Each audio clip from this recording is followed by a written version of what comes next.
Today, the big clean-up. Pop it down somewhere there.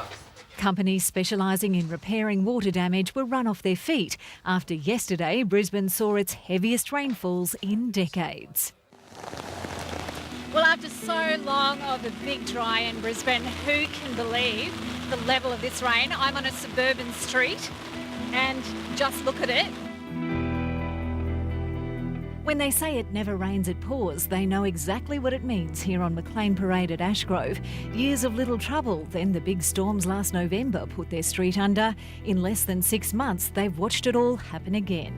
Last time this happened, it came close to this. It went down really fast and we were worried and we moved everything and nothing came of it, so we didn't panic so much this time. And we should have. There was a mad scramble to move cars as the waters rose. I think we only just made it out in time. These people, I think they parked there to get the bus into town, so... They're going to be in for a big shock. Yeah, they won't be too happy when they come pick their car up, that's for sure. In Brisbane's worst-hit suburbs, drivers returned to parked cars that had been swamped. Cassie Benson, one of them. Oh, I was just working at the VP and finished my shift, came out and it's underwater, so call a tow truck and see if they can tow it somewhere and then get it fixed. The rate at which the rain has come up has just staggered everybody. The street is prone to a little localised flooding, but nobody was expecting this. Within a couple of hours, it's almost up to waist height. Brock Rains and his wife had been watching a movie, then wandered out to this. Within 2 hours, the water's come up. So. Downstairs, his mother's residence was inundated.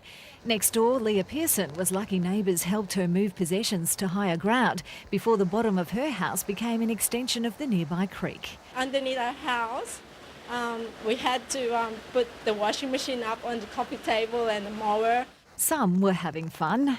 So how do you feel about being sent home from school? It's good. Yeah, it's good. It's good. You're trying to get home. Yeah.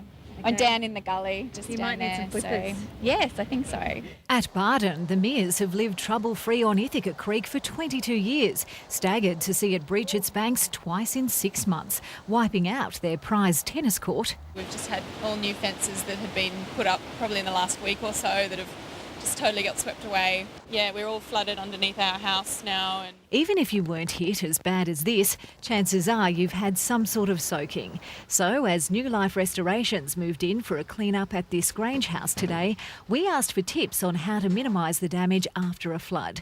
They advise moving furniture and rugs off wet floors as they may leave stains. And any furniture that you can't move off the carpet, put some alfoil underneath the legs so that it doesn't stain the carpet. Remove excess water with a mop or towels. Now, it's important not to use an ordinary vacuum cleaner to do that, though. If it's safe, turn on any air conditioners or fans to help with the drying out process.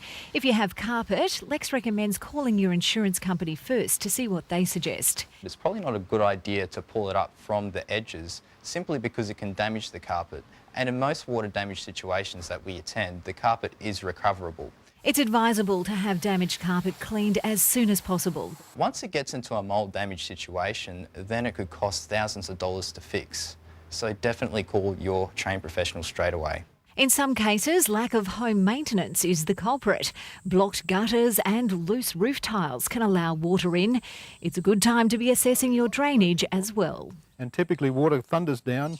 It will be important that when you're doing your renovations and your recreation area here that you get the water into proper drainage so it keeps it away from the house.